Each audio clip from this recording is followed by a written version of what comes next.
We've all got our paranoid delusions. Me personally, mine these days are something to the effect of, what if I forgot to turn the water off? What if I forgot to lock all the doors? Did I completely close the refrigerator?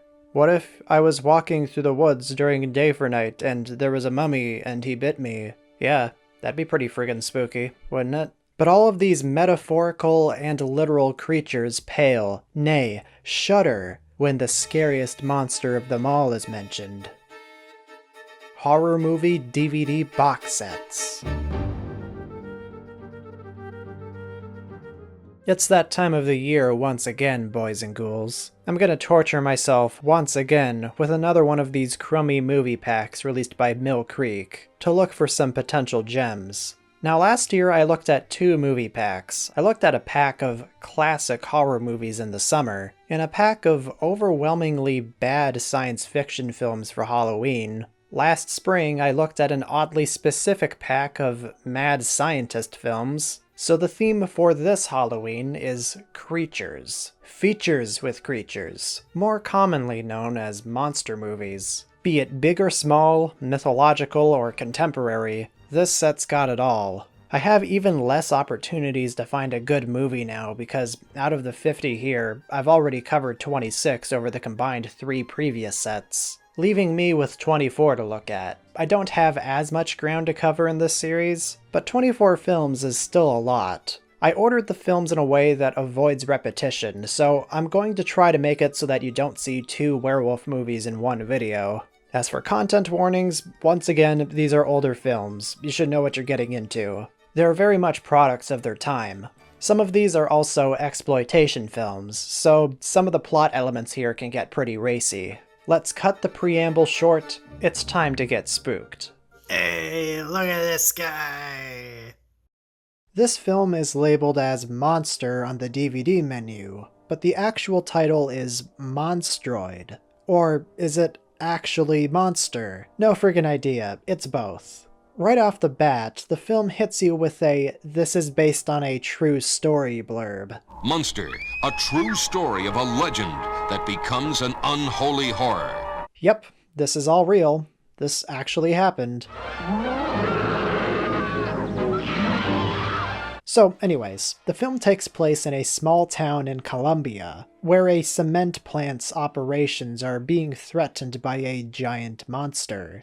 And an evil CEO McBusinessman wants to figure out what's going on. It's a monster, you non-genre savvy moron. The cement waste is being deposited into the monster's lake, so I'd be pissed too. It's the old monster in the lake bit again.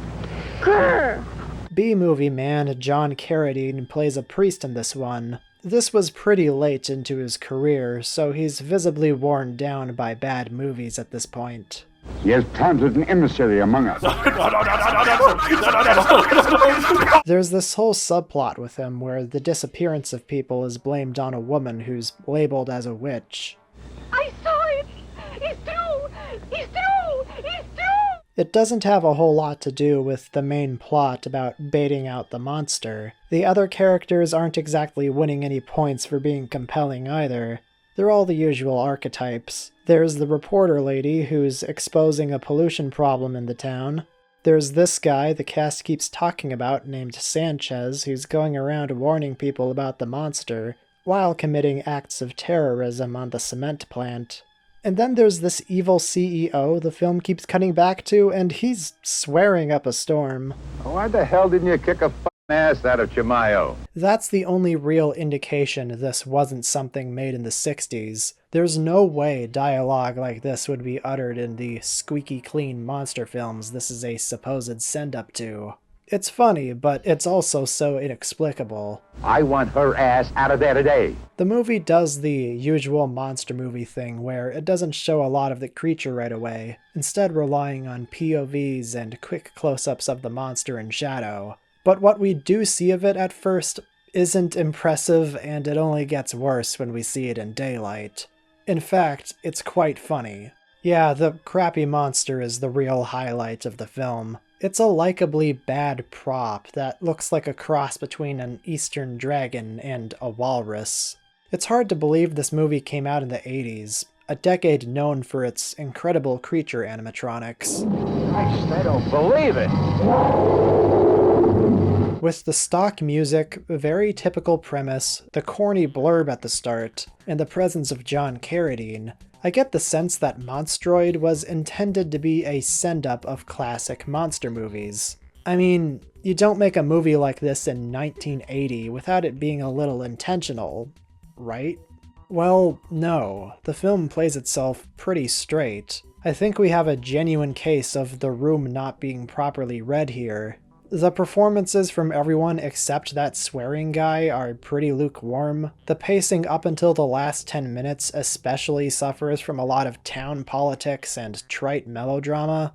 And needless to say, the visuals on this transfer are murky, to a degree where I can't make out certain scenes. I mean, you know the deal by now. I've already done enough of these reviews where that's obvious. You can see it. It looks like crap. Thanks, Mill Creek. Look at it! It's as big as a whale! If there's one positive I can give, some of the camera work is alright. The shot where the camera travels through the cockpit of the helicopter is super extra, but it adds a little visual flair to an otherwise transitory scene.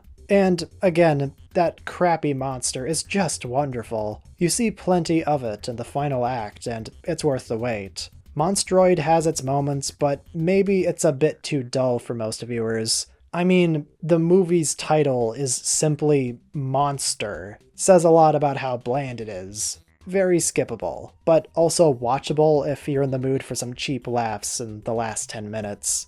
The final shot of this film is a doozy. What you have just witnessed is not a movie of the week. Yeah, okay. Snake women, you say? Snake girls. Nah, it's not the cringe anime kind. It's the cringe live-action B-movie kind, where the title character is more woman than snake. I'd say it's false advertising, but it's technically correct. The film itself is a British production, a period piece set in the early 1900s. It starts with a mad scientist. Man, I'm getting some flashbacks here, who's using snake venom to cure his wife's ailments while she's pregnant. The wife dies, but the baby survives, and it ends up having the traits of a snake, thanks to the poison he injected.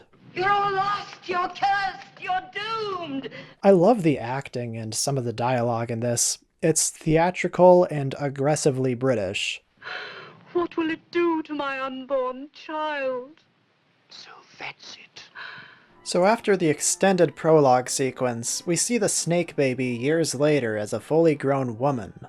After a man appears to have died from a cobra bite, an investigation into the matter begins. The investigator goes to the village and meets the snake lady, who he charms with a snake flute. Yes, really. And the rest of the film lurches into action as more people eventually die. This one is maybe a little too talky. There are more things in heaven than earth, Horatio, than are dreamed of in your philosophy. Okay, it's overly talky. It's not awful, but the few attempts at scares fail to make an impact. I don't mind this kind of dialogue-heavy format if it's compelling and there's a reason for me to care. But so much time in The Snake Woman is spent recounting information the viewer already knows, waxing philosophical, or drinking tea. So they killed the father and destroyed the child. No, not the child.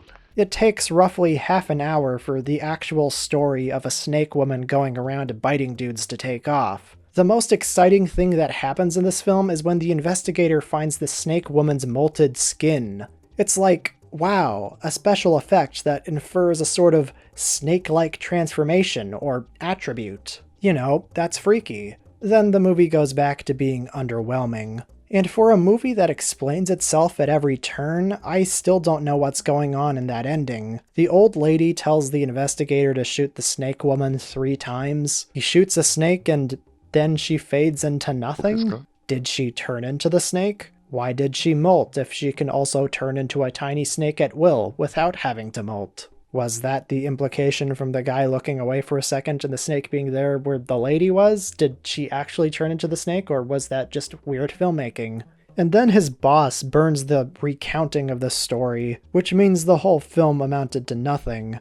Nobody will ever know what happened. I think we better go home and discuss this thing in the morning. The next film is Beast of Haunted Cave, which, according to Google, is as long as Lord of the Rings. So this is a Roger and Gene Corman-produced film about a group of criminals hiding out in a cabin after stealing a bunch of gold. Meanwhile, there's a monster in a cave that kills people. Yeah, the monster stuff is pretty tacked on to this one. The cave is literally called Haunted Cave, too. My name's Jack. Oh, really? No, I was only kidding. It's Marty. The character stuff is hard to care for. It's a lot of snide small talk and discussing plans to steal gold or whatever. That, combined with some rather flat but functional filmmaking and some weak performances, makes this a very passive viewing experience. The heist and monster storylines feel incidental from one another. That immediate disconnect immediately disinterests me, and then lines like this pull me back in. Here goes the roller coaster! Woohoo! There is a part where I thought the movie was being more fun than it was. There's this scene where the criminals stop to rest, and in the foreground we see this sort of blob. At first I thought this was the monster. I thought this was a cool little thing of showing the monster spying on them or something. But then it scrolls up with the film and the visuals sputter for a bit. In reality, this was probably some mold on the physical film that got imprinted into the transfer, which is disgusting. Being a low-budget production, and considering this was shot on location during the winter, I was worried they would spend a lot of time showing the characters skiing and hiking, to fill that runtime. I got some nasty flashbacks to the snow creature at times. Luckily, these are just transitory scenes that don't go on for too long. For a monster that was probably thrown together at the last minute, I don't dislike the design of this thing. There isn't a lot to it. We mainly only see parts of its body and tentacles for most of the film, but I like how, when the film finally shows it, it's vaguely spider-like. It wraps up people in silk, like a spider. And the decision to film it with a cranked up speed makes its movements somewhat creepy. That's something. They had something interesting going with the creature in this film. But yeah, Beast from Haunted Cave is a bit of a snooze. Not terrible by any means, it's way more competent than I was expecting, but I couldn't get into the characters in this one. The version of this movie found on this collection appears to be a longer TV edit that adds a couple scenes and extends the movie by 7 minutes. So, if you want even more scenes of barely distinct characters in rooms talking, this is the cut for you. Gotta love a movie that just ends.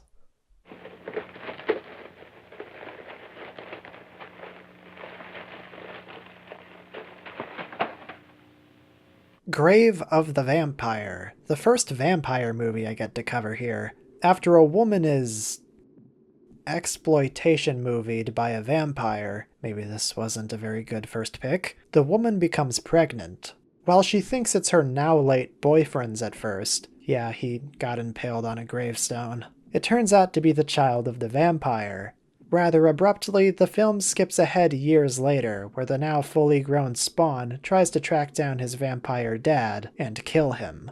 He attends an adult seminar and, sure enough, his vampire dad is the professor, and is using his position to find more victims. Yeah, the premise of this one is pretty disturbing, but it's a decently creepy setup.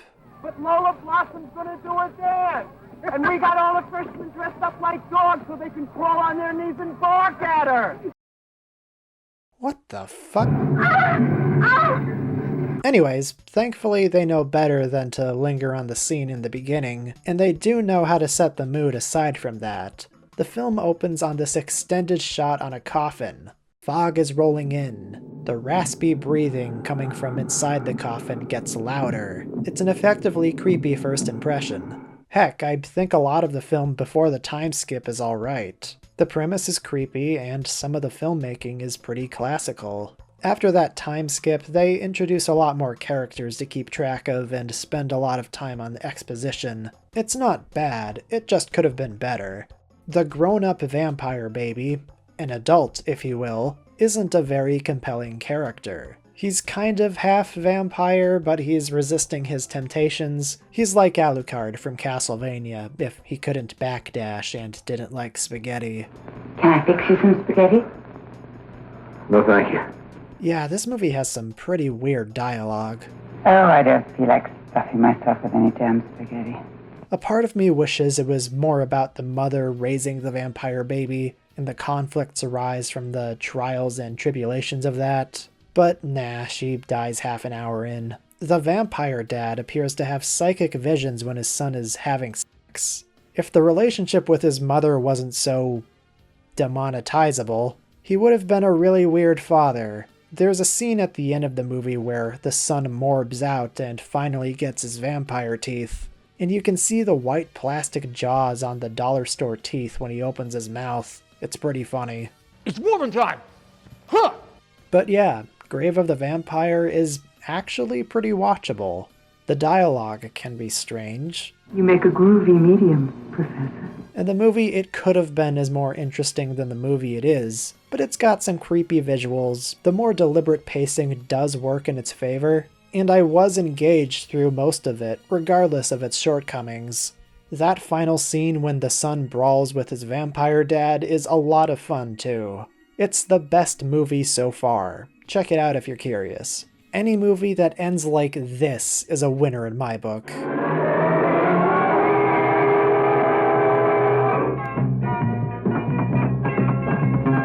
I've been yelled at for not mentioning Barbara Steele was in a couple other movies I've talked about, so here I'm rectifying that by saying she's in this next movie, The She-Beast.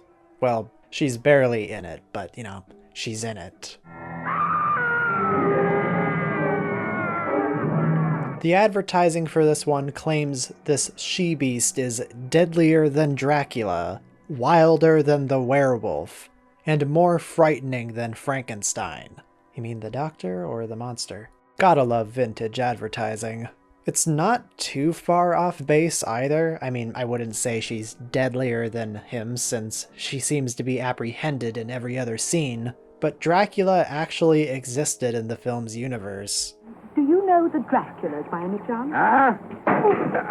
Anyways, this definitely isn't the first Italian production I've covered on this channel. The she-beast in question is this witch with a gnarly face, and I gotta say, this movie has a stellar opening. We open on this weird guy wandering around aimlessly for the first 3 minutes until he starts reading a diary. This isn't the stellar part, please wait. This all takes place in Transylvania, of all places. The diary recounts an incident with a witch, who is named Bardella, and is killed after, okay, this is the stellar part, being staked into a catapult and dipped into a lake. The only part that's missing that would have made this just incredible is if she was launched from the catapult.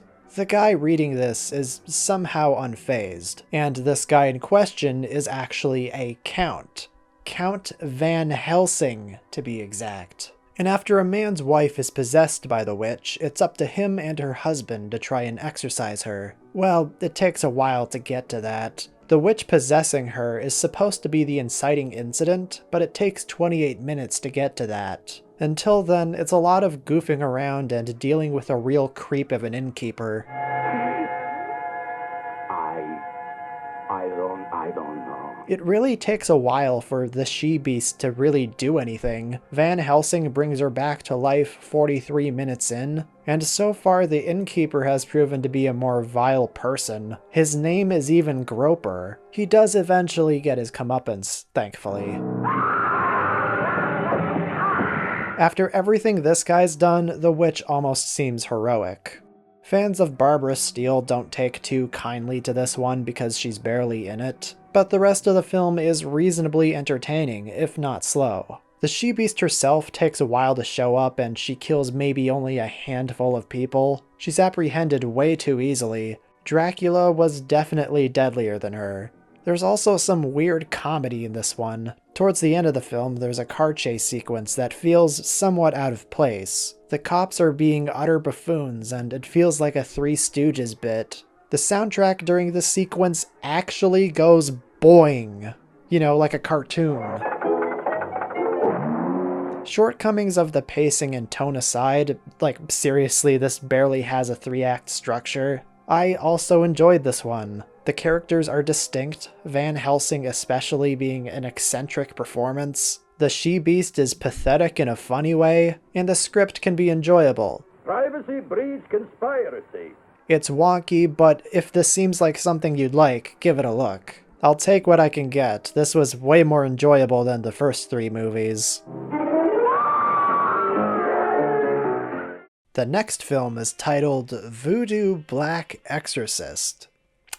Okay, not great vibes from the title. I couldn't tell you how, but it sounds like it could be racist. So the premise of this is just a Caribbean version of The Mummy, where a woman and a man in ancient times commit adultery and are punished for it by death. After being stabbed ritualistically and having every pair of boobs in the village swung in his face, there are honestly worse ways to go out, the mummy is put in a sarcophagus, and 1,000 years later he is placed on a cruise. After a passenger recites a verse several rooms away, that's all it takes for the mummy to be revived, I guess. The mummy returns to his less dry form and sees who he believes to be the reincarnation of his long-lost lover. A rather lethargic and poorly edited monster movie unfolds. It had something going for a while, but after the first act, it's all over the place. In infinite time, what must happen, happens. My favorite moment has to be the scene where this guy tries to steal the mummy's ring. He wakes up and, without missing a beat, pimp slaps him away. It's wonderful, I love it. Another great moment is when the mummy first beheads someone. It cuts to a very obvious papier-mâché head, and it's just so obviously not the same head. It's like it aged 100 years between shots. There's also this genuinely pretty fun reveal with this close-up of a man's face, and then the camera pulls back and it's revealed to be a disembodied head. I like that, that's cool. This film makes repeated use of flashbacks to the same events over and over and over again. It's disorienting, which is ironic considering flashbacks are supposed to provide clarity. Whoa, is that blackface, dude? I swear, it cuts to the same beheading scene from the first 5 minutes at least like 6 times.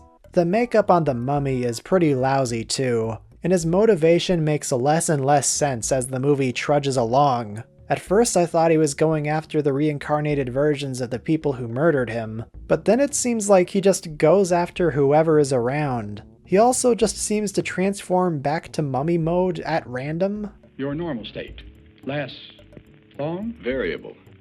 I also depend on the sun and various cosmic factors. This movie just lost its main thread so horribly. This is also the first movie I've looked at in one of these collections that has Mill Creek's watermark appearing at random. Yes, a movie with this many visible scratches. This was the movie they wanted to put their stamp of authenticity on. Where is he? I'm here next to you.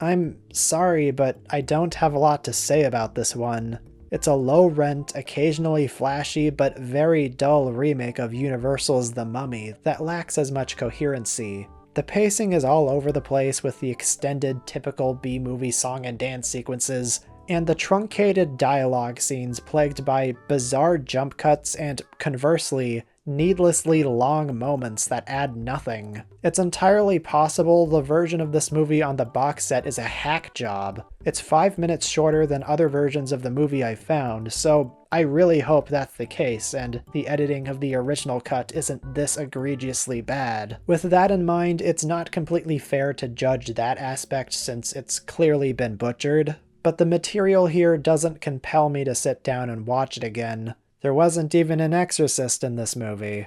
As an aside, I was watching this in a Discord call and my viewing partner did some digging and found this promotional item for the film. This dude means business, so watch out when your nerves start to shatter. We are not responsible to any person this film may disturb, either physically or mentally. Color. Oh boy, you know you're in for a treat when you start watching a movie called Night Fright, and the very first shot is in day for night.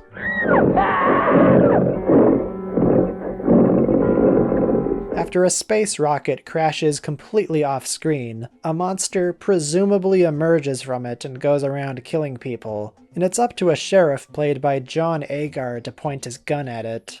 Yeah, that's it. That's Night Fright. Okay, there's a little more to this one. The film begins with 2 cold opens before the title card, which happens 11 minutes in. The first sees the monster killing 2 teenagers in the dead of day for night, and the second is this nearly 9-minute long diversion dedicated to another teenage couple finding the bodies. This sequence exists purely to waste time. You could easily cut from the first cold open to the title card, and the movie would have a stronger first impression. This is one of those squeaky clean 60s flicks too, so you don't even get to see the bodies they find. So it's lacking even that visceral element, which I'd imagine would have been more disappointing to people in the 80s because this film was apparently re-released as ETN, the Extraterrestrial Nasty. Yeah, nah, there's not a drop of blood in this film. I'm gonna give you about 1 minute to turn this car around and get out of here, because I'm about to lose my patience. Night Fright feels like a movie I've already seen. Ditzy teenagers, filler scenes of people driving or stumbling through the woods because you don't need filming permits to shoot a movie there, and because it fills time. There's an extended song and dance scene, a repetitive soundtrack that sounds like stock music, John Agar is here. I could easily see this as a double feature from hell with Zontar, the Thing from Venus. There's no tension. Heck, there's one point where I thought something was about to happen, but nope, it's just feral hogs. You can walk away and do laundry at any point in the movie, and you honestly wouldn't be missing much. It's all very predictable and slow. All the teenager characters are pretty interchangeable too, so the movie doesn't even have a memorable cast. When the monster does show up, you can barely see it because of the aggressively applied blue filter for the day for night. It's a fluffy ape-like creature, I think? It's apparently a test subject that was shot into space, and it came back looking like that. The scene where the movie intercuts between the monster attacking a police officer and another officer making coffee just perfectly encapsulates the lack of shit-giving going on here. Films like these, more often than not, have extended sequences dedicated to dancing. Like, seriously, it's so frequent and drawn out in these B-movies. While I've seen some pretty bad ones before, I think Night Fright takes the cake for some of the worst dance moves I've ever seen in one of these. They're all so stiff.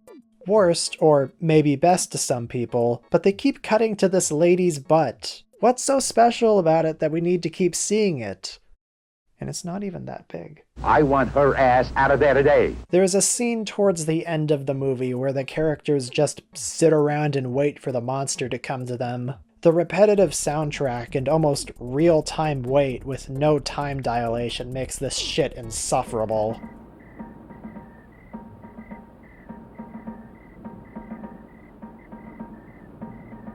Night Fright's title is a total lie. It never takes place at night, at least in real life, and there isn't a single fright in sight. I'm physically incapable of seeing more of these Zontar-likes. I have no genuine or even ironic enjoyment out of cynically produced B-movies like this that exist purely as drive-in fodder, made exclusively to be ignored while couples make out. Time has moved on from movies like this. The worst part is that this movie was outdated even when it came out. And just like how time has moved on, I would like to move on too. Hey, what about your order? So an actor I've failed to really make mention of, despite covering a couple of his movies, is Paul Naschy, a Spanish writer and actor who appeared in dozens and dozens of Spanish horror films. And one role he would frequently revisit would be that of the Wolfman. In a certain area of the earth, a man turns into a wolf. Fury of the Wolfman starts with this guy seemingly returning from another movie we didn't see. He got wounded in an accident that killed his whole crew, and that wound was given to him by a Yeti. It's more than a bit of a psychotic start, but it gets better. That Yeti, you know, an ape-like Bigfoot creature, was apparently carrying a bit of lycanthropy because that's what gets this guy to turn into a wolf. This illness came from Tibet. Anything can happen there. Anything to justify the main character being a werewolf, I guess. The Yeti is never mentioned again and has no bearing on this plot. After being convinced his wife is cheating on him, and she is. Unfaithful. Unfaithful. Unfaithful! He goes wolf mode and smooches her neck a little too hard, which kills her. In case you were wondering about fairness, he kills the guy she was cheating on him with too. He gets electrocuted as he runs away, and after being dug up by a mad scientist lady, he gets revived and is held captive in her horny dungeon, where she whips him repeatedly.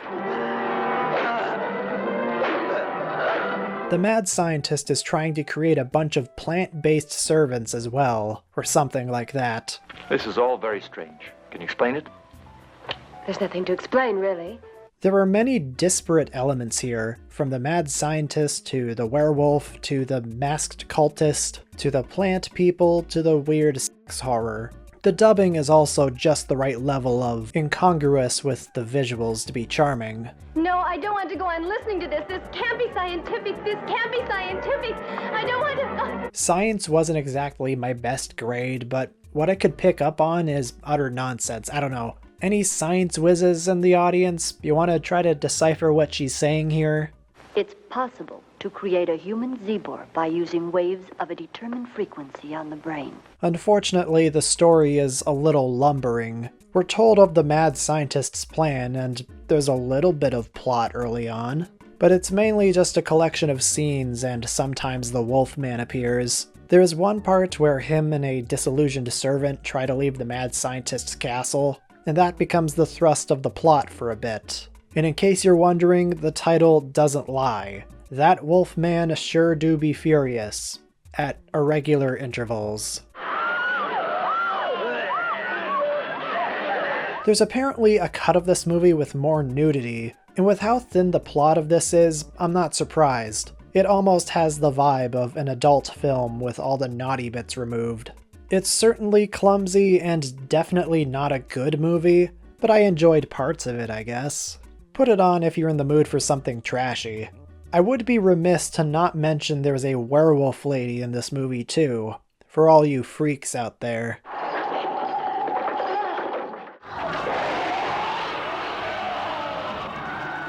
Mutant, alternatively titled Night Shadows, is a hell of a movie to start the video with.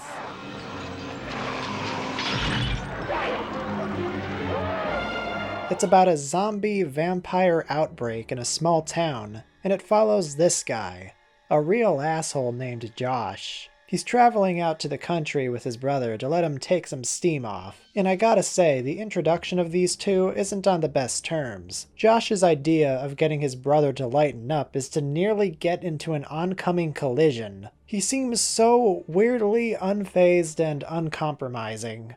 Oh, Mike, I really want you to lighten up. He single-handedly gets him and his brother into the trouble of this film. If they didn't bother those rednecks, they wouldn't have had to deal with any of this. Without spoiling too much, what I like about this movie's story is that it's willing to kill off characters you would otherwise think would be key players. It sets up little wants and needs for them, and then subverts that. I don't know, it keeps things fresh because you don't know who's going to bite it. Look, Sheriff, there's a dead man outside. I think he's been murdered. Nice going. And gotta say, especially compared to the previous movies, this one really impressed me with its presentation. The opening shot hits you with this atmospheric imagery paired with a good soundtrack. It's the type of stuff that grabs me. There's a bit of intrigue in the plot here. There are tangible themes of being an outsider, just stuff to chew on. What I don't like about this is that even if it is building towards a crazy finale, the film takes a long time to get the ball rolling. 2/3 into the movie and the characters still don't know what's going on. Which is frustrating to watch because the main characters aren't all too likable. We're stuck with Josh and his new boring girlfriend for a majority of the film, and I really don't like them. There is a drunken cop character that elicits a bit of sympathy, but it's a character archetype I've seen plenty of times and doesn't really surprise. The zombies in this one, they're okay. It's a simple makeup job, but I like the spin on classic imagery with the yellow pus coming out of their hands. They all do this goofy hands-up motion, like they're being arrested. Every zombie extra is doing this. It's a goofy visual. The scene where the doctor lady describes all the symptoms as the guy in the other room goes through them is pretty cheesy, too. The hands of this poor creature would burst open because the body part could not withstand the pressure. Until finally the poor bastard is reduced to a quivering, wasted piece of jelly. That climax is really the highlight of the movie. The rest of the film was reasonably engaging, if not imperfect, but there's a lot going on in the final minutes that's really fun. Zombies are breaking through walls to chase the characters, they're burning through car windows, Josh is throwing around Molotov cocktails. It's wonderful, so much fun. I genuinely had a blast here. It meanders a bit in that second act, and the characters the film decides to focus on aren't too likable, but once it gets going in the final act, it's a real treat. Mutant is fun, if you can give it the time.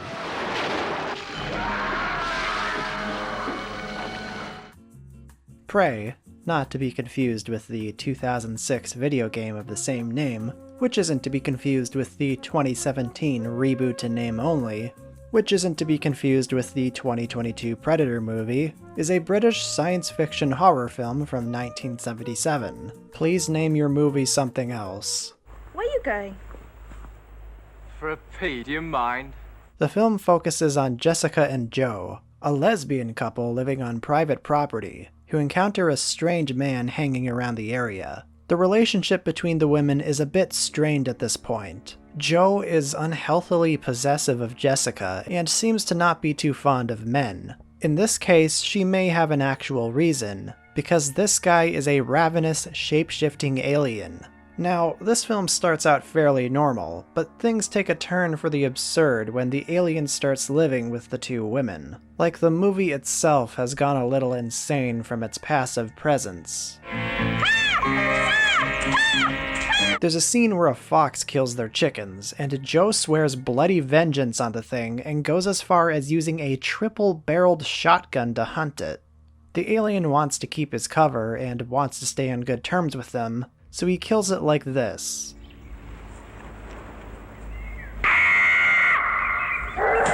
And to celebrate the death of the fox, the two women decide to hold a party with dresses and cake and everything. Eccentric is a word, and it perfectly describes this movie. But at the same time, I actually enjoyed the characters here. It's also a challenging narrative with vague themes the film lets the viewer sit on. The alien's intrusion on this couple's relationship suggests something predatory and voyeuristic. The film's title is even Prey, to drive home the point that this thing is a predator. But the relationship itself is already overly controlling and manipulative before the alien even arrives. Joe is paranoid about losing her girlfriend to a man. I can do what I want and I can go where I want. And yet Jessica doesn't go where she wants because Joe is keeping her in the house. The alien seemingly develops some feelings for them too. He's initially unwilling to hunt the two during a game of hide and seek, like he's suppressing his hunter instincts. There's a surprising amount to chew on with this movie, and I think I like it. It is bogged down by a number of little scenes that feel pointless, but that's just another one of the film's eccentricities. The extended sex scenes are also a little much, but this is labeled as a sexploitation, so that's just what you get with this territory. They're supposed to feel a little voyeuristic because that's a running theme here. The viewer, like the alien, is watching what should be a private moment. It being a gory horror film adds another layer of entertainment, on top of being a genuinely interesting drama between three extremely weird characters. It can be unintentionally funny, it can be intentionally shocking, it got me to think a little, and the ending is fucking crazy. Prey is a wild movie, and it's my favorite of this collection so far. I'm gonna be remembering this one for a while. It's unusual that I got to see two good movies in a row. Let's see if the third continues this streak. I think I'm gonna pass out. You do and you'll be dead in a matter of minutes, Howard. The last Snake movie was about a woman who turned into a snake, so the next Snake movie is just about snakes. Probably should have let in with this one. Come on, Duke. Come on, boy. Yeah, Rattlers is an ecological horror film that follows an investigation into a series of snake attacks. The film even has the balls to have its inciting incident see these two kids meeting their end to a den of rattlesnakes. It's all off-screen, and the weak acting from the boys dampens the effect. Hell, everyone so far is not great. A real live skeleton, huh? But it's a pretty crazy way to open a movie. Their screams playing over the title card even makes it a little disturbing. But you know how these things go. A movie like this starts strong, which means the rest of it likely isn't going to live up to that cold open. And yeah, that's the case here. He says he was attacked. Attacked? By snakes. When it's not focusing on the investigation into the cause of the snake attacks, it's scenes of one-off characters wandering around, essentially looking for a snake to bite them. It's a slow burn without the intrigue to justify it. It's so typical that I already knew the plot before I went in. Rather dull for the most part, but there is a little charm to the dialogue and blunt, simple structure. It even has some unintentionally funny moments, like the scene towards the end where a guy runs into a tent with a semi-automatic and starts blasting the snakes. He points it directly at the ground without care for ricochet. It's great. Do I even need to explain it's the result of a government experiment and they're covering it up too? You've seen this movie before, even if you haven't. What you probably haven't seen is a scene where these two characters, after narrowly escaping from a den of snakes, decide to go out on the town to celebrate their survival. It's ridiculous on a tonal level, but I'd probably do the same. This one's vaguely enjoyable, but mostly dull and skippable. You don't have to see Rattlers. What is it? Snakes. Sounds of Horror. It's a Spanish horror movie about invisible dinosaurs. Depending on your perspective, this may be really lame or, at the very least, an interesting premise. I personally think there is a bit of audacity to it. To make the monsters invisible is really indicative of a low budget. But it has the potential as an exercise in sound design and audio mixing. If you call your movie Sound of Horror, that should be the selling point, the sounds. And the sounds here are a mixed bag.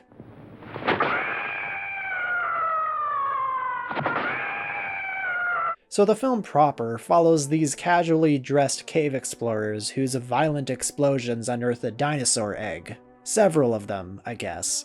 So now there's a bunch of invisible dinosaurs running around. Try to be patient with us, Travers. She's only an amateur and a woman. Okay. It's explained that they're the result of a Greek curse. The problem with making your monsters invisible is, ironically, plain to see. A lot of the build-up to the creatures isn't very well communicated because the shots they're supposed to be in don't show anything. You don't see anything as simple as an impression of a footprint hitting the ground. No, you have to wait until the end of the film before they start doing that. The creatures don't have much of a physical presence, which is what would have made these moments scarier.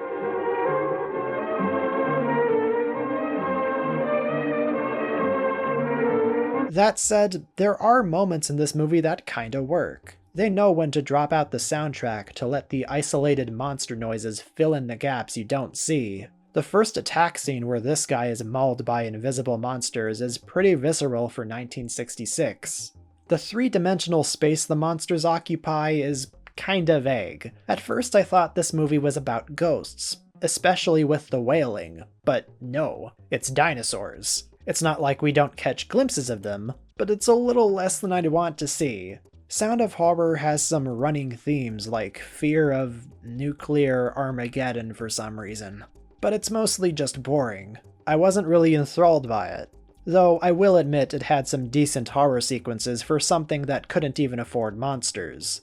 It's on the longer side too. 90 minutes is a lot to ask from someone when you don't really see a lot of the film's threat.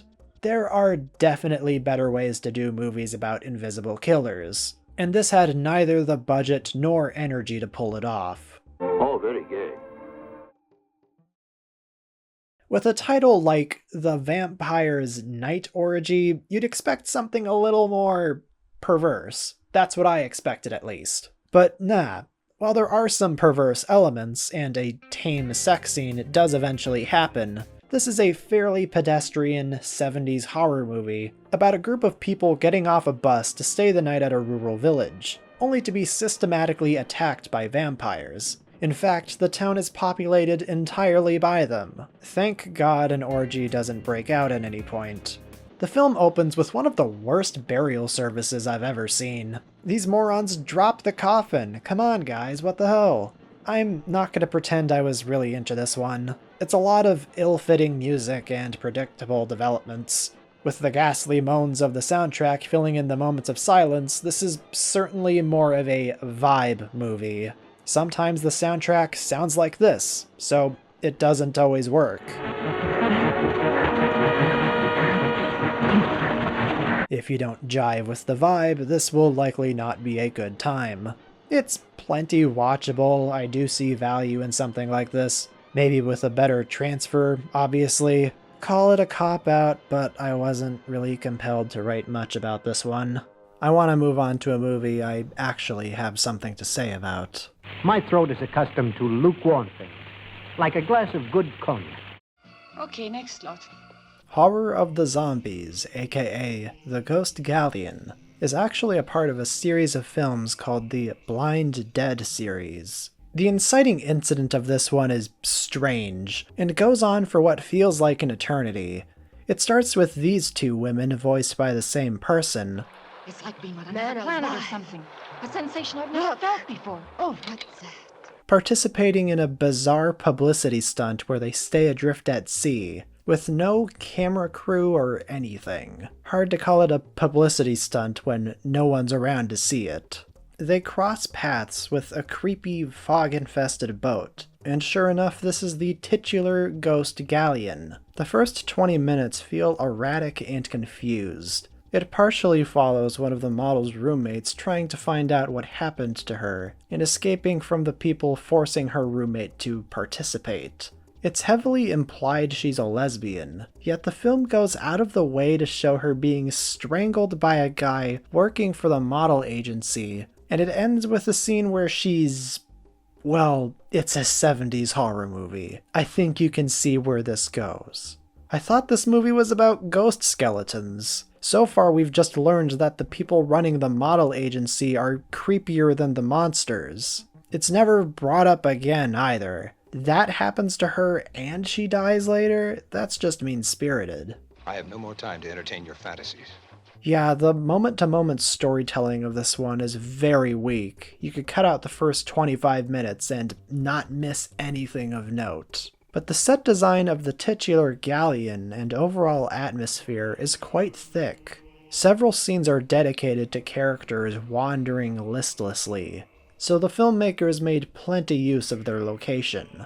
I'll admit, this one didn't completely grab my attention for its full runtime, but I appreciate its setting. The use of uncomfortable wide-angle lens, the long takes, the utter lack of soundtrack for the most part outside of the Blind Dead's chants. It can be genuinely creepy. The Blind Dead themselves are spooky enough as is, but all they do is walk slowly at the characters, and they still find ways to corner them. They're just so scared of these skeletons that they get cornered and are carried off to an untimely death. These guys aren't just zombies like the title of the American cut implies. Nah, these are a little more sophisticated. They cut their meals into pieces first, then eat them. They're not savages, I mean, come on. These are civilized zombies. They do look a little goofy when outside the boat. They need that creepy lighting and setting. The other characters, when they finally arrive on the boat, are highly ineffectual. Nothing is real. Science would deny it. And you? Are you real? Because I'm not so sure science wouldn't deny your existence as well, Gruber. They are just fodder to be killed by the zombies. The scientist/exorcist of the group seems to think they're in another dimension when they're on the ship, as they're unable to be seen by a passing ship, which is preposterous, frankly. I told you before, we're in another dimension. That's what you think. The screenplay for this one must have been 10 pages long and consisted mostly of directions, but there is a charm to the monsters here combined with the atmosphere that makes this one uniquely memorable. It's a movie I find hard to fully immerse myself in. There are just too many slow scenes and only the bare minimum amount of plot to justify it all. But if you're in the mood for something creepy and atmospheric, this movie works reasonably well once it starts taking place on the boat. Not too bad, but not a horror classic either. Maybe skip the first 25 minutes too.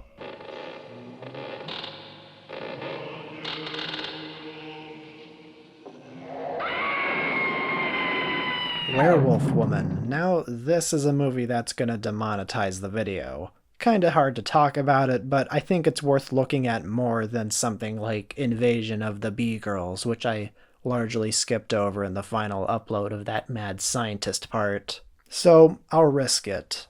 The movie starts and whoa, werewolf titties. Obviously I can't show them, but they look like two hairy oranges with nails sticking out of them.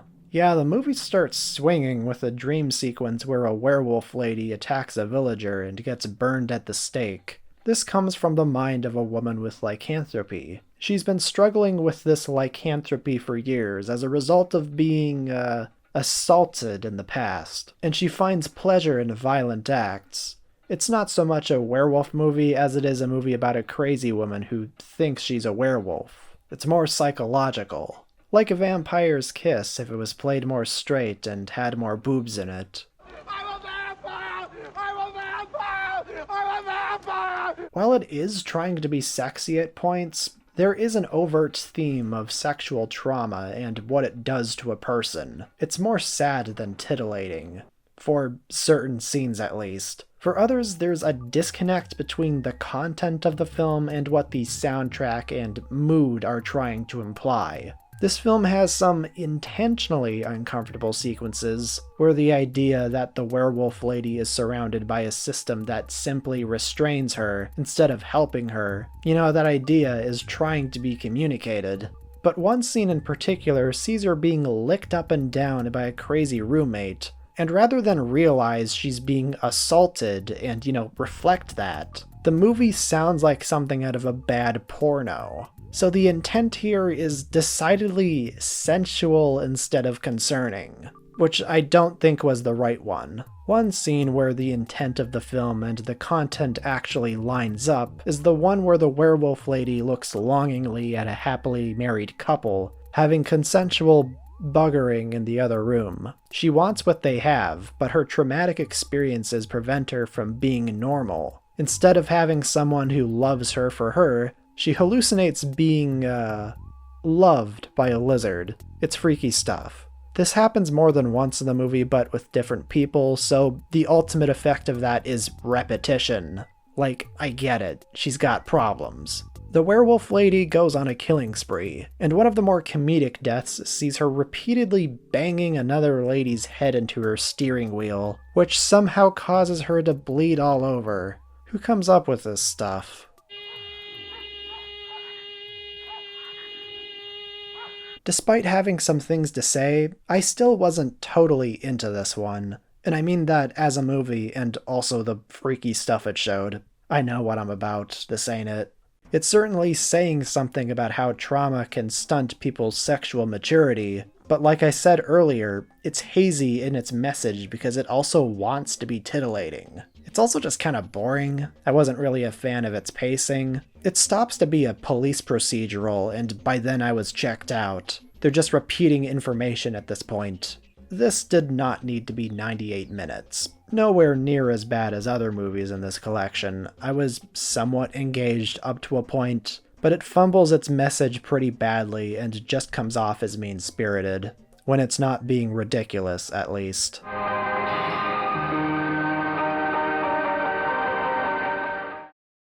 Gotta say, with Night of the Blood Beast being the 10th or 9th or 20th Roger Corman adjacent movie I've covered on one of these collections, I've grown fond of the generally lousy, almost stage play-like production values. I could do without the glacial pacing and the almost factory quality these things share. Some of these really feel like they're being made on an assembly line.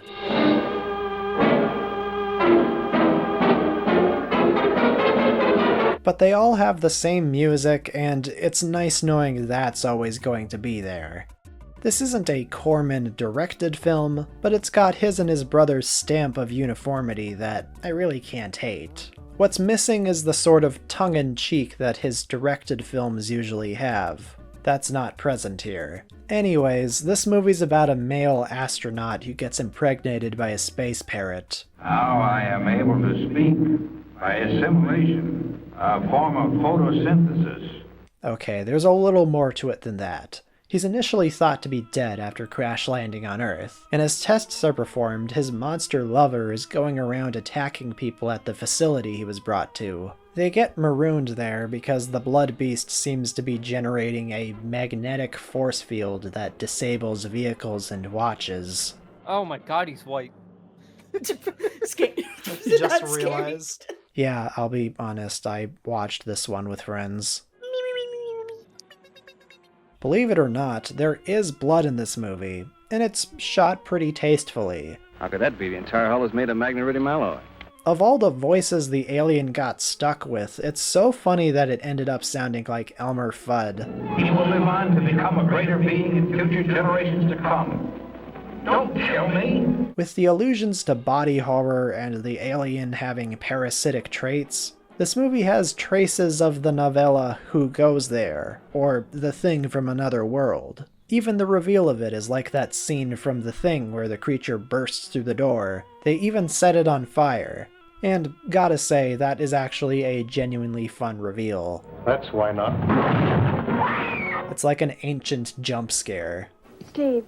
Yes? Yes? Yes? And yes, I know this one was a Mystery Science Theater episode. Bet you feel foolish now typing that comment before finishing the video, huh? Steve, cut it out! The joke about everyone here being named Steve is on point. Every guy in this one looks like a Steve. And there's a moment where this lady calls him out and both of the men perk up.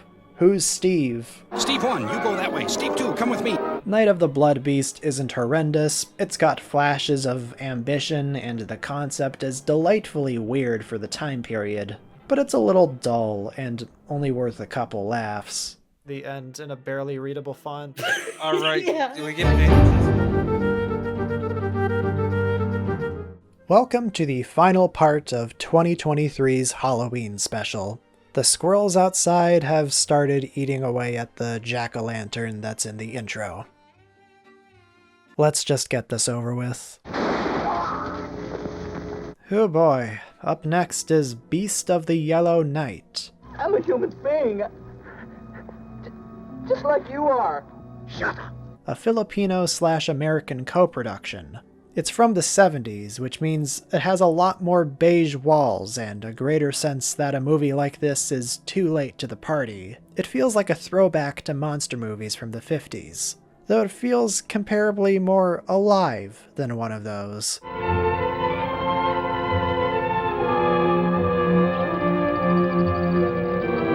But I'm getting ahead of myself. In the film's cold open, which takes place in the mid-40s in the Philippines, a felon named Langdon makes a deal with Satan to live beyond death, but with a catch. It's a little hard to follow at first, but Satan puts him in the bodies of other people, and the film focuses on him in the body of a man named Philip, who looks just like him. When Langdon eventually revolts against him, Satan starts turning him into a werewolf-like creature. You know, the thing in the title. He struggles for the rest of the film as he turns into the beast at night and tries to maintain his relationship with his wife. The opening, as protracted as it is honestly kind of promising. It's reasonably well shot, and the guy playing Satan is pretty charismatic.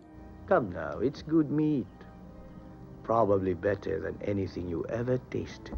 But any scene without that guy reveals one of the film's issues. The acting from a majority of the cast is stiff, and the script is a little confusing. I'd make very sure of my own feelings if I were you. What? Like I said, it's not clear right away that some sort of body possession is happening. There are some good ideas here. The film spends a little time ruminating on the nature of good and evil and the morally gray. And because of that, I can't fully write this one off. I just don't find it compelling. Human nature is so ambiguous that the propagation of evil is left entirely to chance.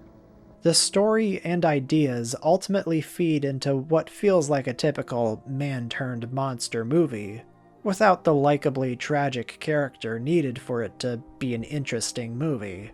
The main character is said to be a rapist and generally amoral person. It's unclear if the redemption he ultimately goes through is supposed to be for the man he possessed or him. And the whole thing gives way to overly talky scenes with the police investigation too. You know, they're trying to find out what the audience already knows. It's a lot of exposition and dry dialogue scenes that drag the film down in its second half. And I do mean it drags down the second half. This thing just falls off so hard. The beast looks pretty lousy too, when you can actually see it. The director was quoted as saying, "We really tried for quality," and that it didn't do very well because audiences at the time were craving more violence and gore. Me personally, I think what they were craving was quality. This movie just didn't quite reach it. It tried, but it couldn't get there. It was at this point during what essentially felt like a death march of bad movies that I realized I hadn't fully recovered from the Mad Scientist special from 4 months ago, I think.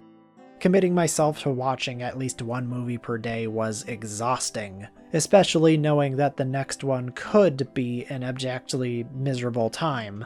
But I needed to press forward. And I wanted the next film to at least be enjoyable. But then the curse of the Headless Horseman's metaphorical boot crushed my ribcage, spat in my face, and said no. The story will be told, but non-believers are doomed. Curse of the Headless Horseman is a movie that comes from a producer whose only credit is this film, an editor whose only credit is this film, and a director who largely just worked on porn. Not to disrespect the grind, but I certainly got porno-quality acting vibes from this one. There was some guy outside running around on a horse. He almost ran me over. From what I could gather from the bizarre narration, a guy named Mark has to stay in a small ranch-themed park and make it profitable within 6 months, or else his relative's fortune won't be his. He brings his hippie friends to hang out at the ranch, and sometimes something happens.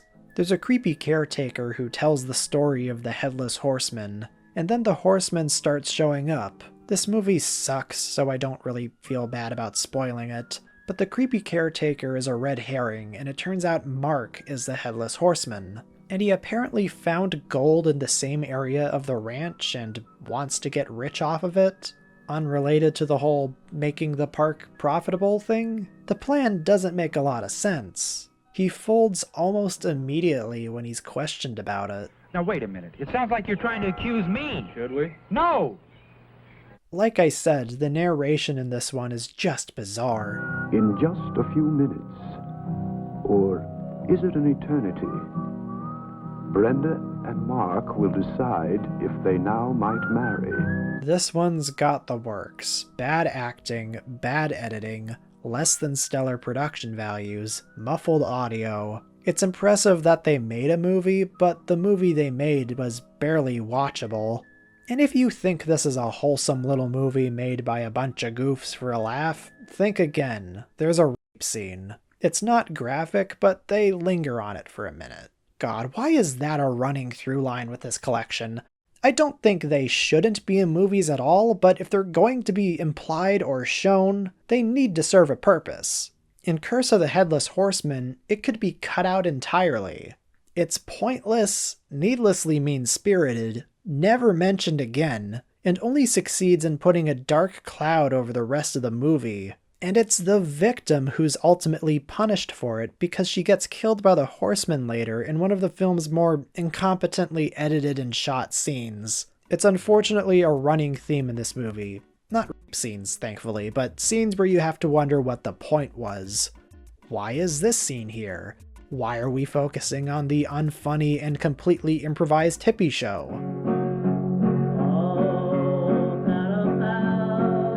It's almost entertaining how random it feels. Like they just pointed a camera at actors and told them to say something. But all the pointless scenes just build and build into an experience I can only call listless. We don't even get to see enough of the Horseman either. They were trying to do a less is more approach by not showing him too often, but that just means the scenes with him are the only entertaining ones in the film. Curse of the Headless Horseman is a strong contender for the most pointless movie ever made. It sings a song or two, or 500, the characters mumble words and they're all barely distinct. The soundtrack is fucking terrible.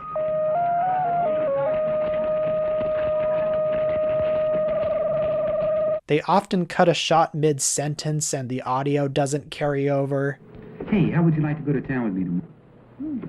I didn't enjoy this one, even on a so bad it's good level. I've seen a lot of bad movies by now, largely thanks to these accursed box sets. And this one might just be one of the most unwatchable movies I've ever covered. It's not even that long, but it's proof of how even a short movie can feel impossibly long when so many little elements just don't work. At the very least, it's nice to be reminded of what rock bottom feels like. Anything is better than this. It was called a terrible accident. From Luigi Cozzi, the director of that tasteless Italian edit of Godzilla that inserted footage of real dead bodies, it's Alien Contamination. Originally just titled Contamination, some goofball added Alien to the title so that it could piggyback off of Alien.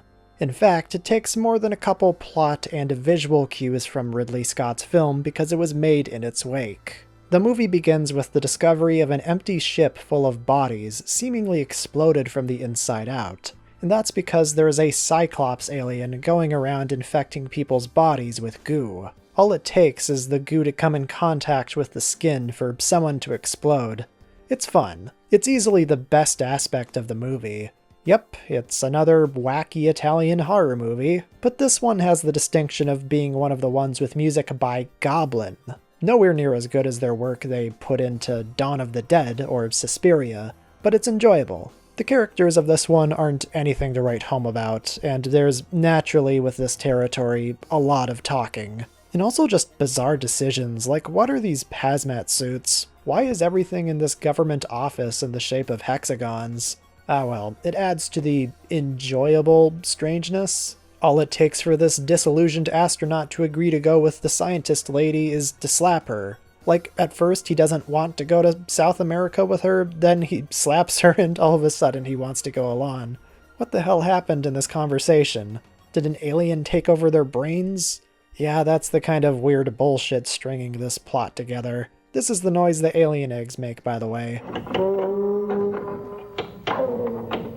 While lifting some of its beats from Alien, the production design of this one has flashes of genuine promise. For the flashback sequence that takes place on Mars, it feels like there was more than a little bit of effort to make it visually interesting. I like the look of this place.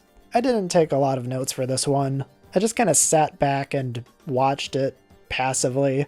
I stopped halfway through to sit outside and think about what I'm doing with my time here. So, yeah, Alien Contamination. I can feel myself slowly rotting on the inside. How much time we got? Hurry up. Speaking of slowly rotting on the inside, it's alive! A gigantic beast, stalking the Earth! It's also the title of a late 60s B-movie, and this one's a doozy. Well, it's more of a snoozy. Yeah, this one was rough. I knew I was in for something real special as soon as I realized the opening scene involved driving.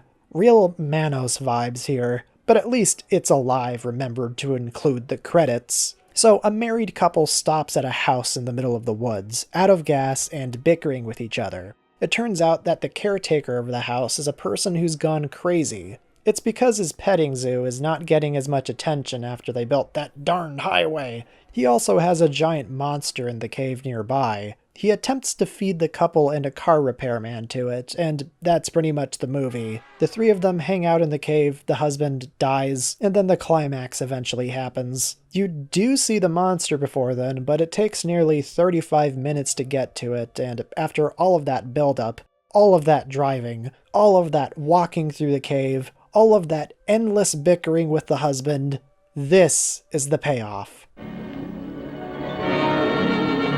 I don't know whether to laugh or cry. The first scene it appears in is pretty funny, at least, in a cheesy way, but I can't shake that feeling that I just spent 35 minutes waiting for it. The rest of the movie doesn't make up for it. Special mention goes to the flashback sequence that shows how the caretaker trapped his assistant, and this scene goes on for 22 goddamn minutes and has no dialogue. Like, good lord, man. This flashback takes up so much of the runtime and doesn't reveal anything we don't already know, and it could have been conveyed in a fraction of the runtime. She used to be a teacher, and this creep is keeping her locked up. Easily something that could have been 5 minutes. We're not exactly learning anything from this segment where he stalks her through the woods. We know he doesn't kill her. Why is it going on for 10 minutes? Nobody would complain if the movie was 22 minutes shorter. Just fucking hell, this movie, man. It was like I was on a treadmill in some horrible nightmare. Me too, lady. I watched this one on my CRT, which it looks surprisingly great on. It hides all the imperfections on the video compression, but it doesn't make this one any less of a chore.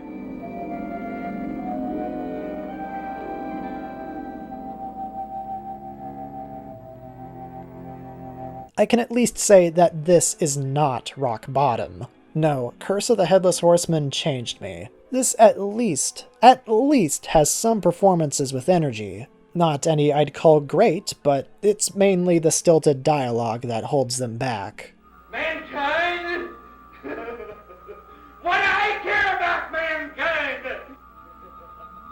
Well, it's give or take with some of these actors. The lighting on the inside of the cave is also interesting, I guess? It's kind of something, I guess. I'm trying to be nice here.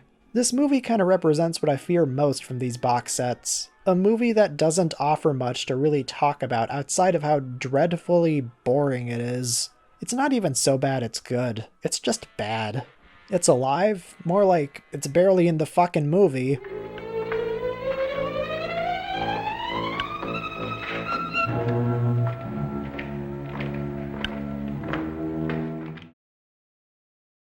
First, we had a movie about a woman who turned into a snake, then a movie about a whole colony of rattlesnakes, and now our final snake movie, titled Snake People, doesn't have snake people, and instead has practitioners of voodoo. It does have a snake between a pair of boobs, at least. It's a typical island movie with questionable depictions of islanders.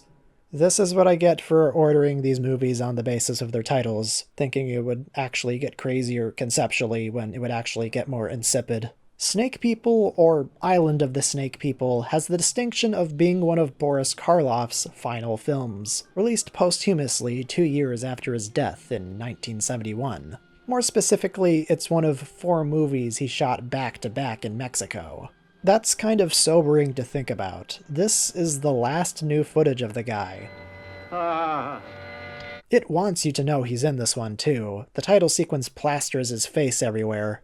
Is the movie any good though? Well, it has a strange opening. It has this guy and a little person unearthing a mummy, which they revive with some kind of voodoo ritual.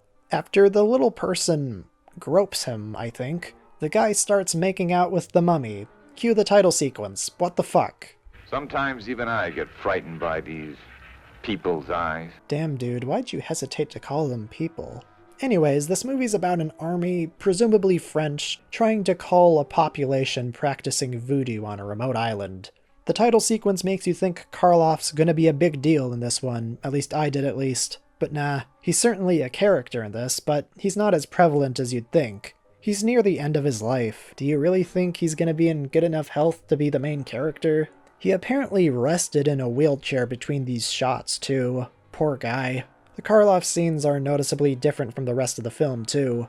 They're shot from way back, like an old Poverty Row film from the 40s, while the rest of the film takes on a different style. They went ham with the wide-angle lenses for this one. But, yeah, I don't have a lot to say about this one. I've already seen 3 voodoo zombie movies in these box sets, and unless they're something like Zombie 2, where they're combining the modern interpretation of the zombie myth with its voodoo origins, I've basically already seen them all. Yeah, I'm gonna be real, I checked out pretty hard during this one. Pretty weak final outing for Karloff. Next movie, please. I saved one of the strangest premises for last. Dogs of Hell. It's about killer dogs. And it was apparently initially released in 3D. I mean, honestly, do these guys look like they could organize and take over anything? Are you dumb? Are you dense? Are you stupid? How do you live? Yeah, I didn't think so. The filmmakers knew not to use just any old breed, at least. The main threats of the film come in the form of Rottweilers. In fact, that's the alternate title for the movie. Rottweilers, sir. The breed supposedly dates back to the time of Christ. Well, ain't that ironic, considering the title. Yeah, this one's about government-trained Rottweilers, and it's up to a small town's sheriff, played by the film's producer, to fight them off. It eventually ends with the characters fighting off the dogs' attacks in a burning house. And no, the dogs aren't exactly pampered here. It's like Jaws if the shark could get on land and was also several dogs. But unlike Jaws, this one doesn't have an exciting opening sequence. For a while, it's a bunch of poorly acted townsfolk who are seemingly ADR'd by the same person having a comically good time. They're all getting promotions, they're all finishing their degrees, they're all about to watch some mud wrestling. They're all having a great time. All it took was this one truck driver fucking up and tipping the truck over for a whole pack of Rottweilers to escape and ruin everything. As much as I wanted to love this one for the premise alone, in execution, it's very dull. This one follows the B-movie tradition of front-loading itself with boring exposition, and it only gets truly exciting in the final act. A lot of it is this.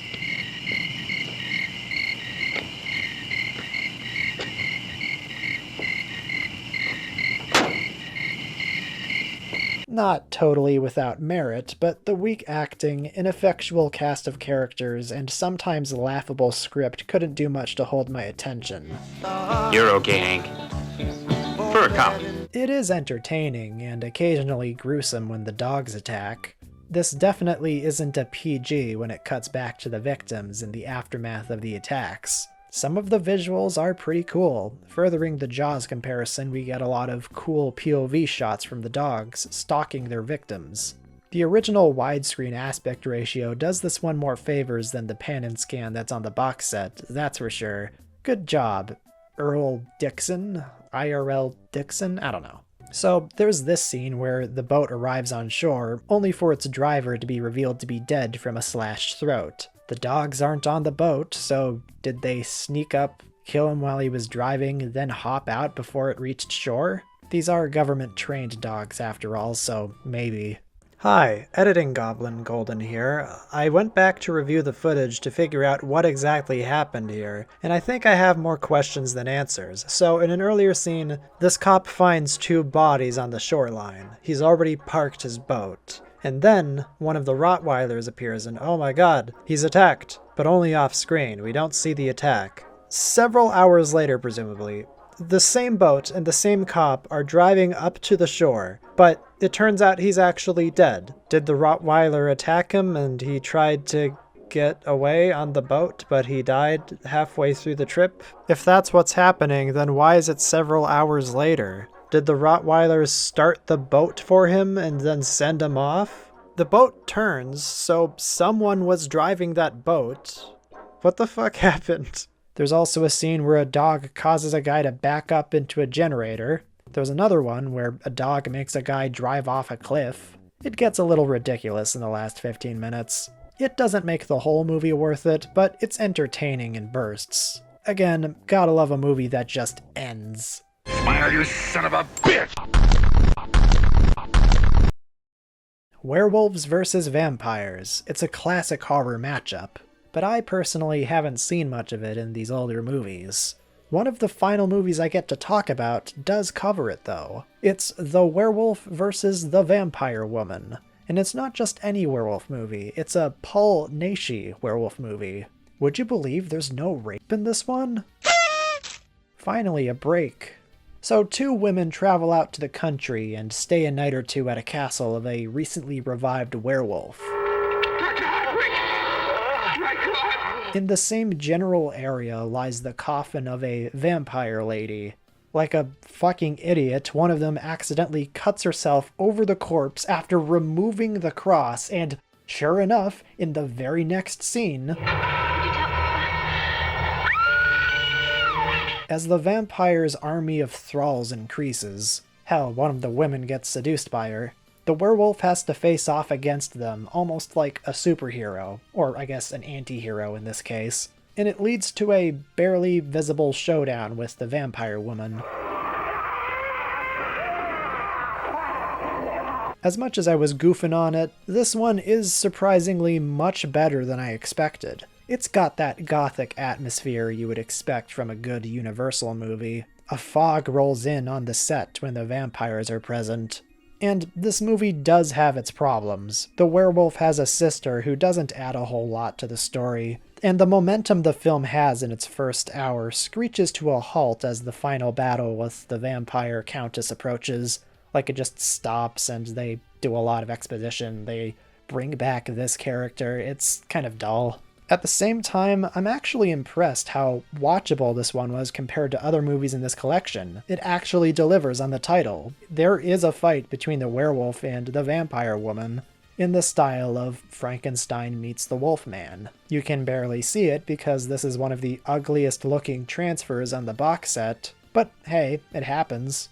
It also only lasts a minute and is kind of anticlimactic, but it's one of several classic horror movie tropes that the film delivers on. Stakes are used, it's got lesbian vampires in the vein of Carmilla, there are a couple werewolf transformation scenes. It opens on a scene directly inspired by the opening of Frankenstein Meets the Wolfman, where two robbers, in this case one of them is a doctor, reviving the Wolfman in his tomb. This is probably the most classically styled of the movies in this collection. If you're a fan of the Silver Age of Universal's horror run, the ones in the 40s, you'll probably get a kick out of it. Not bad at all. Alright, I've got one more movie left here, let's talk about it.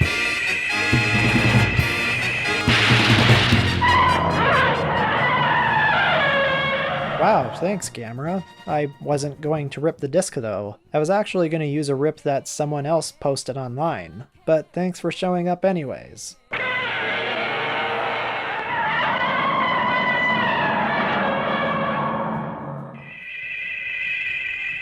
Ah, love that guy.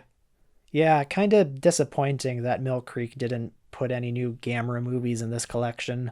Would have added some kaiju variety to this Halloween special, but we're not getting that. So yeah, Alien Factor. This is the final movie I have to talk about. It's Don Dohler's first and finest science fiction film.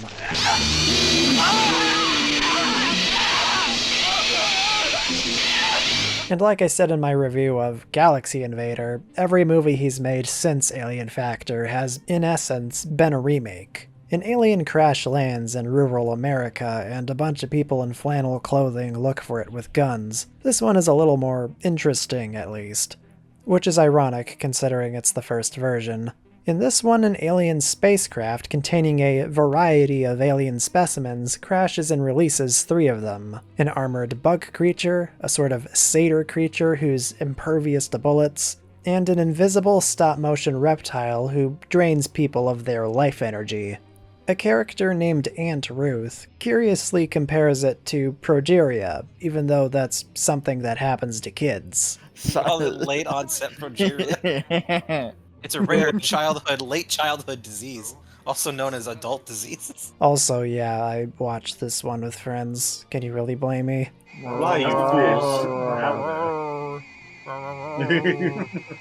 Not the mayor, no! It's a lot of people walking through the woods, as per usual, but this time there's fugly synth music blasting the entire time.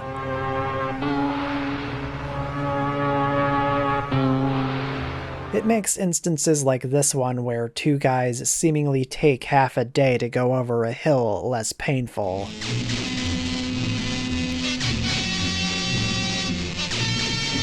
Doller learned the worst mistakes from 50s B movies. Walking through the woods with suspenseful music playing doesn't hide the fact that nothing is happening. What little story there is in Alien Factor seems to take a little bit from Jaws, with this mayor character not wanting the government to interfere because it would interrupt plans to build an entertainment complex or something. He keeps talking about it like it's this big thing, but the movie never shows what it actually is. It's like if the mayor from Jaws didn't want the beach to be closed, but we never saw the beach. What did I miss? Welcome back. You did not miss anything, yeah. You didn't miss anything. For as many visible faults it has, there's something likable about this one. It could be how it's a peek into this specific time period. There's also the amateur acting from pretty much every actor. Not a single performance here doesn't sound like it came from a local stage play. It's kinda charming. Sounds a little wild. A meteor landing here. Maybe landing. But easily the highlight of this film are the alien designs. They have a similar appeal to the aliens of the Ultraman series, where they're obviously guys in costumes, but the designs are so weird and creative that I can't help but love them. They even go as far as giving them names in the credits. I have a feeling Doller just wanted to make a movie about these things, and the rest of it, ranging from the scripting to acting, was just a formality so he could get to showing these things off. I always love a good creature design, even if their on-screen representation isn't the best it could be. The Alien Factor isn't a very good movie, but I find it more charming than not. It's an example of a locally made, low-budget movie being made by a seemingly passionate filmmaker with little nuggets of entertainment that isn't dreadfully boring. It's what something like Curse of the Headless Horseman wishes it could be.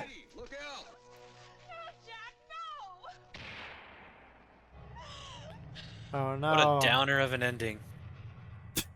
Oh my god. Like, not even dealing with the ramifications of that. It's just it's hard done. cut to the end. We're done. There wasn't really a grand conclusion I wanted to reach here. It's more or less the same with this collection as the others. There are some enjoyable movies here, but a lot of them aren't great. Ah well, I'm done. There's still plenty of time in the month left to watch some of the classics and discover some hidden gems that studios thought were too good to put on these box sets. I hope you all enjoyed my coverage this year. Maybe you thought a movie I reviewed looked interesting. Either way, I hope you have a good rest of the month. Me? I'm gonna spend that time trying to escape Silent Hill here. See you later. Hopefully. Now, how do I get out of here? Is it this way? It might be that way.